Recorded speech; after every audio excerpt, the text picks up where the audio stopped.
আজও বাংলাদেশে আপনাদের আত্মীয় স্বজনরা, আমাদের স্বজাতি হিন্দুরা অত্যাচারিত হয় কেন? হয় এই কারণে তারা হিন্দু, তারা দেবদেবীতে বিশ্বাস করেন, তারা অমাবস্যা পূর্ণিমা পালন করেন, তারা কার্তিক মাস পালন করেন, তারা শ্রাবণের সোমবার নিরামিষ খেয়ে বাবার মাথায় জল ঢালেন, তারা ধুতি পরেন, মেয়েদের হাতে শাঁখা পলা আছে, ছেলেরা বৈষ্ণবরা শিখা টিকা রাখেন, টিকি রাখেন, কপালে তিলক রাখেন, গলায় তুলসী থাকে। তাই আজকে বাংলাদেশে আপনারা উৎপীড়িত হয়ে এসেছেন। কারা উৎপীড়ন করেছে?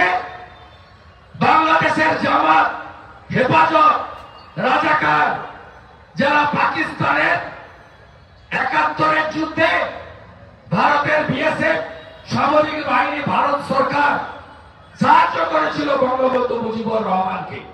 সেদিন যারা আল বদরের ভূমিকা নিয়েছিল, রাজাকারের ভূমিকা নিয়েছিল, পাকিস্তানের পক্ষ নিয়েছিল, সেই লোকেরা তারা আপনাদের উপর এখনো অত্যাচার করে। সেই বাংলাদেশের জামাত, হেফাজত, রাজাকার তাদের হয়ে মুখ্যমন্ত্রী গলা ফাটাচ্ছেন। আরে হ্যাঁ, আমরাও বাংলায় কথা বলি, ওখানকার বাংলাদেশি মুসলমানও বাংলায় কথা বলে। ভাষার পার্থক্য আছে। চট্টগ্রামে একরকম, বরিশালে একরকম, সিলেটে একরকম, কিন্তু তারাও বাংলায় কথা বলে। এটা বাংলা বাঙালির জন্য বলছেন না। মমতা ব্যানার্জি বাংলাদেশের মুসলমান আর রোহিঙ্গা যারা বার্মা থেকে কক্সবাজারে ছিলেন, কক্সবাজারে এখন মাত্র ১ লাখ আছে, বাকি তো আপনি ঢুকিয়ে দিয়েছেন খালা মমতা। ৫৪০ কিলোমিটার বিএসএফ কে আপনি জায়গা দেননি জমি বেড়া করার। কেন জমি দেননি? ২০১৬ সাল থেকে জমি দেন, ১ বছরের মধ্যে বিএসএফ বেড়া করবে। তারপরে যদি কোন অনুপ্রবেশকারী ঢোকে, বাংলাদেশি মুসলমান আর রোহিঙ্গা, আমরা বিএসএফ কে জানতে চাইব। তা আপনি তো বর্ডার খুলে রেখেছেন খালা মমতা। আপনার লোকেরা তো, আপনার দম আছে বাংলা বাঙালি বড় বড় কথা। ফিরহাদ হাকিমকে দাঁড়িয়ে দিতে পারবেন পার্টি থেকে? ফিরহাদ হাকিম কি বলেছে কদিন আগে? বলেছে আমি সেদিন খুশি হব যেদিন পশ্চিম বাংলায় ৫০% লোক উর্দুতে কথা বলবে। আরে কাকে শিখাচ্ছেন বাংলা বাঙালি? এই পার্টিটার জন্ম কে দিয়েছেন? যিনি কাশ্মীরের জন্য আত্মবলিদান করেছেন, ধুতি পাঞ্জাবিতে থাকা আদর্শ বাঙালি ডক্টর শ্যামাপ্রসাদ মুখার্জি। এই শ্যামাপ্রসাদ মুখার্জি না থাকলে আপনি ভারতে থাকতে পারতেন। এখানে দাঁড়িয়ে পদ্ম ফুল লাগানো গেরুয়া পতাকা নিয়ে বন্দে মাতরম বলতে পারতেন? পারতেন? পারতেন না। ১৯৪৭-এর ২০ জুন স্বাধীনতার আগে ইতিহাস আপনি পাল্টে দিতে পারবেন না মমতা ব্যানার্জি।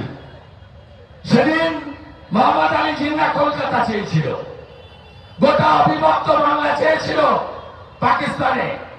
রুখে দাঁড়িয়েছিলেন স্বামী প্রণবানন্দ, রুখে দাঁড়িয়েছিলেন ডক্টর শ্যামাপ্রসাদ মুখার্জি।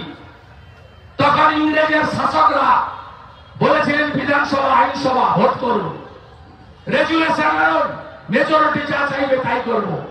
ডক্টর শ্যামাপ্রসাদ মুখার্জি ৫৮ জন হিন্দু আইনসভার এমএলএ কে নিয়ে বিধানসভায় রেজুলেশন করলেন, আমরা ভারতে থাকবো। বাঙালি হিন্দুদের হোমল্যান্ড তৈরি হলো। সেই ডক্টর শ্যামাপ্রসাদ মুখার্জি ভারতবর্ষের শিক্ষামন্ত্রী। স্বাধীনতা সংগ্রামে এক দেশ, এক নিশান, এক প্রধান, এক বিধান ৩৭০-৩৫ এর বিরোধিতা করা শ্যামাপ্রসাদ মুখার্জি তৈরি করলেন জনসংঘ, আজকে যার নাম বিজেপি। আপনি আমাদেরকে বলবেন বাঙালিদের পার্টি, যতক্ষণ না পশ্চিমবঙ্গে বিজেপি সরকার হচ্ছে, বিজেপির যে বৃত্ত সম্পূর্ণ হতে পারে না। একটা বাঙালির নাম বলুন তো, যিনি কাশ্মীর থেকে কন্যাকুমারী, কচ্ছ থেকে শুরু করে কোহিমা পর্যন্ত যে কোনো কর্মসূচির আগে ফুল পান, ধূপ পান, প্রদীপ জ্বালাতে হয় রাজনৈতিক কর্মসূচিতে। তার নাম ডক্টর শ্যামাপ্রসাদ মুখার্জি। আপনার কাছ থেকে সার্টিফিকেট নিতে হবে, আপনার কাছ থেকে সার্টিফিকেট নিতে হবে। আপনি বলবেন আর শুনতে হবে।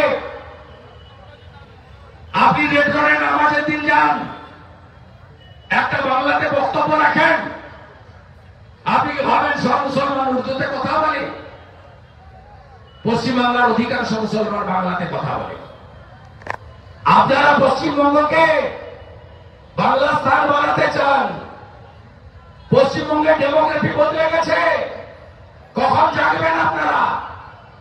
জাগার সময় এসেছে। আমিও 5 বছর আগে মন্ত্রিত্ব ছেড়ে এই বাংলা বাঙালিকে বাঁচানোর জন্য পিসি ভাইপোর পারিবারিক কোম্পানি থেকে, জিহাদিদের কোম্পানি থেকে বেরিয়ে এসে লাগাতার আপনাদের নিয়ে লড়াই সংগ্রাম করার চেষ্টা করছি বিধানসভার ভিতরে এবং বাইরে। লক্ষ্য একটাই, বাঙালি হিন্দুদের বাঁচাতে হবে। ডক্টর শ্যামাপ্রসাদ মুখার্জি যেদিন পশ্চিমবঙ্গ দিয়ে গেছিলেন, হিন্দুদের জনসংখ্যা ছিল 85%। আজকে আমরা হিন্দুরা 70%-এর নিচে নেমে গেছি। 27 সালে সেন্সাস শুরু হবে, 31-এ সেন্সাসের রেজাল্ট আসবে, সেদিন আমরা 65 হয়ে যাব। আর খালা মমতা আর চোর ভাইপো যদি থাকে, তাহলে 10 বছর পরে আমরা 50%-এর নিচে নেমে যাব। এবং তখন সংবিধান চলবে না, গণতন্ত্র চলবে না, লাল ঝান্ডা নিয়ে ধর্ম নিরপেক্ষতা জিন্দাবাদ, যুদ্ধ নয় শান্তি চাই, এসব মিছিল হবে না, সারিয়া কানুন চলবে। তার অপেক্ষায় বাংলা। তাই জোট বাঁধন তৈরি হন। বাংলা বাঙালির সৃষ্টি করা পার্টি, আদর্শ বাঙালির সৃষ্টি করা পার্টি বিজেপিকে পশ্চিমবঙ্গে আনতে হবে। নরেন্দ্র মোদীর উন্নয়নের ছোঁয়া বাংলার প্রান্তে প্রান্তে পৌঁছে দিতে হবে। মমতা বন্দ্যোপাধ্যায় এই যে লোক দেখানো লড়াই, বাংলা বাঙালিদের জন্য নয়, রোহিঙ্গা মুসলমান, বাংলাদেশি মুসলমানের জন্য। আমাদের ভিডিও ভালো লাগলে লাইক এবং শেয়ার করুন। কমেন্ট সেকশনে গিয়ে জানান আপনাদের মতামত। আরও ভিডিও পেতে আমাদের চ্যানেল সাবস্ক্রাইব করুন এবং প্রতি মুহূর্তে খবরের আপডেট পেতে প্রেস করুন বেল আইকন।